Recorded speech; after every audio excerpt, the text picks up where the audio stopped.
This video is about using Reddit as an arborist. Specifically if you're providing information or learning about trees on this website. If you don't know what Reddit is, it's a aggregating kind of website. It is more like a massive forum that has sub forums for any specific thing that you might be interested in.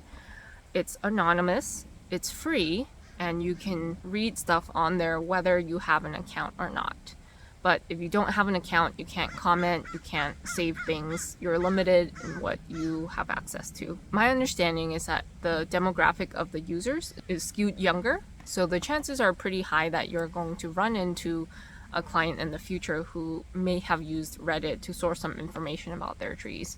What I want to go over is my opinion on the whole idea of posting on Reddit as a professional arborist, because when you're commenting and you're answering people's questions, you are basically doing consulting, and what are the pros and cons of that. Here's a quick example of some of the things that you might see. There's two tree related subreddits that you might engage in. One is R Arborists and the second one is R Tree Law. And they are both open to everybody. So it's not like a professional forum where you're only talking to other arborists. So you don't know who you're talking to there. There's also local subreddits. So for your geographic region, you may find some tree related questions in there very rarely. Here's an example of some of the threads that you might see. People asking for advice on their trees. Sometimes people ask for second opinions on their arborist. And sometimes you get to see some cool stuff that you don't see during your normal job. My direct experience is that I used to have an account and I used to post, but only related to plants and trees. I didn't engage in anything else. And I have since deleted that account and I no longer participate just because of some of the reasons I'll discuss here in this video. I still learn non-arborist stuff. This is such a public and popular site that there are people who really know what they're talking about on there, and then there's people who have no idea what they're talking about. It can be helpful for certain things, like let's say you just start a business and you got QuickBooks, or you want to learn about small business. There's a small business subreddit. But the thing is, you have to have a critical eye and you have to make sure that you're applying the information that you read to your own situation and to not just blindly trust the source because you don't know who that source is. How I imagine that you might end up using Reddit as an arborist is, one, you might make a post on there yourself asking about, I don't know, some tree issue that you just are having some difficulty with, whether you want to take a particular test, what it's like to become an RCA, maybe it's some small business questions, or you may be posting something cool that you're doing at your job that you think other people might find cool. Or you might just be responding to people's questions. In the Arborist and the Tree Law subreddits, I would say it's majority lay people, and they got a lot of questions that they don't want to pay people to answer for them. So instead of hiring an arborist locally, they turn to the internet instead to crowdsource some information. Or they may have an arborist opinion, they don't trust it, and they're looking for a second opinion. Here are some pros. The benefit is that this is a community-based website. It's like social media to some extent. And it's anonymous, so you can be open and honest in ways that you might not be able to do on something like the Ask a forum, for example. If you're in an area where you don't have mentors or you don't have much of an arborist community, this can be one way to feel like you have one because you are engaging with other arborists. It is also more popular than some of the other forums I know. As you're engaging with people and answering their questions, you're practicing consulting.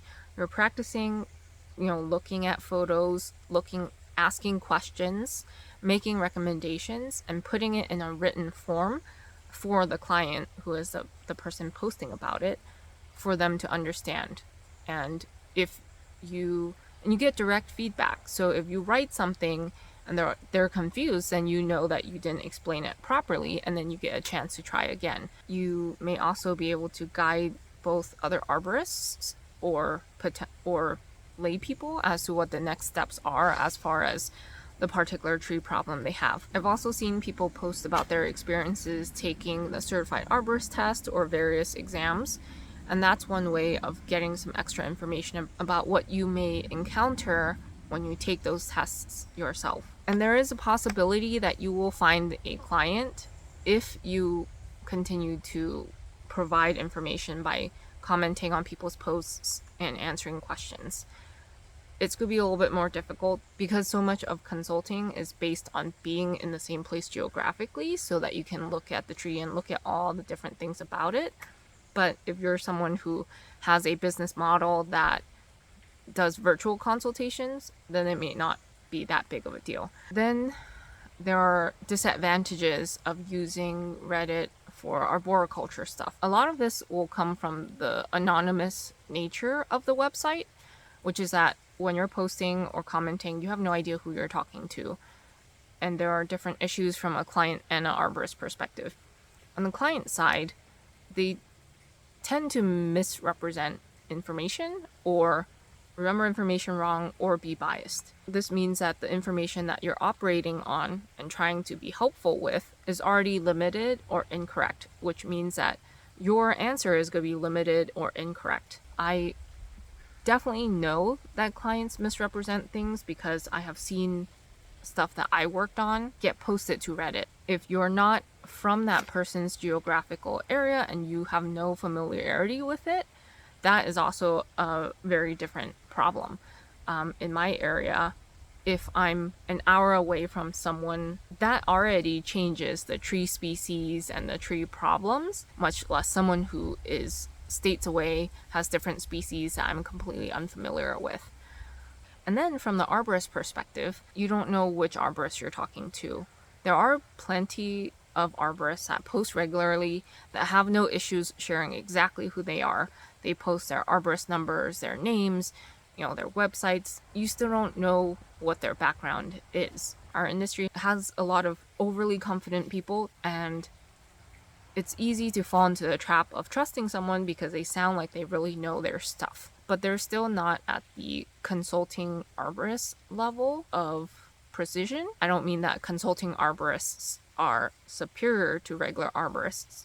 I'm saying that there's a different level of training as far as the professionalism and the caution that you have to present your information, especially if you're someone who will end up doing legal work in the future. As I mentioned, I've found my clients on Reddit before, and that can have a couple of effects in terms of professionalism.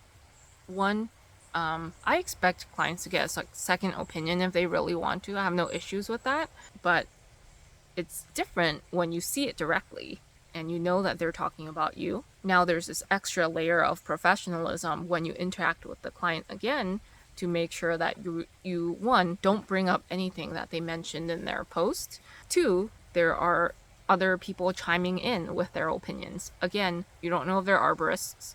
You don't know if they're just a layperson who's picking up random stuff and, regurgitating it, which happens quite often. At the end of the day, you're human. You're going to be a little bit affected, a little bit butthurt, and then you get over it, and then you be professional again. So there's another layer to this, which is that everyone's activity is public. So if you find out this person is my client, you can click on their profile, you can scroll through and learn way more about someone than you ever wanted. That also applies to other arborists. When you find out that this arborist is this person that I know, and then you just see all the shit that they post, and people are really open on this website because it's anonymous. It definitely affects my view of them. I judge them if I see, basically all the advice that they give, and I can tell that it's not very nuanced and not great, then I do judge them silently, professionally. But that's a risk when you are putting yourself out there that explicitly. And there's also a risk to being discovered. I don't know if this really applies. I'm going to admit I have no litigation experience, so I don't know how far people go. But I have heard that you want to watch what you say online, for example, the Aska forum, because that can come back to bite you if you're in some sort of legal case and the opposite side finds something that you have shared before and uses that against you. So it's good to be cautious if you ever want to go down that route. Something that I have also found is that people are not very nuanced in their answers, and this applies to other arborists as well. Oftentimes, they're by the book, they're following ratios that you find in books like Trees and Development. A common one here is the optimal TPZ or tree protection zone, and it varies based on the age of the tree, the species. You plug that stuff in using the charts in the book, and then you get a optimal TPZ. And this is what gets regurgitated everywhere. And I get it. That's ideal, right? It's optimal. But the reality is you do not get optimal in most places, especially if you're in a more urban or even some suburban environments where you're getting more density of building. If you follow those guidelines, you will have to cut down every single tree. So there has to be nuance that's developed through field experience, but usually that doesn't come up in people's responses. I have seen certain threads where there are people who are more realistic. Yeah, that's fine. That root that you think is huge, just cut it. It's fine. And other people will completely disagree. But the reality is that that's how tree consulting goes. You make recommendations. If you're not sure, maybe you have the contractor dig a trench and take a look at it, and then you remember what you saw in all these different cases, all these different construction projects, and you start adjusting your own recommendations. And the last point is you're giving away a lot of your time if you're constantly responding to people's questions. It is just kind of like an endless bucket of, how much can you give? People will take. You respond. Someone has more questions. Do you respond again? Do you just stop? Like, it can be endless because there are so many people posting there. And I've also observed that arborists will get frustrated after a while answering so many questions, and then they're just jaded. I mean, arborists are jaded in general, but after a while they get fed up and then they're just not helpful anymore. So my final thoughts are that I probably would never use it for that purpose again. If you want to provide helpful information, it's good practice. Just kind of learn what your limits are and how much you're actually willing to give so that you're not giving too much of yourself. And finally, if this sort of community is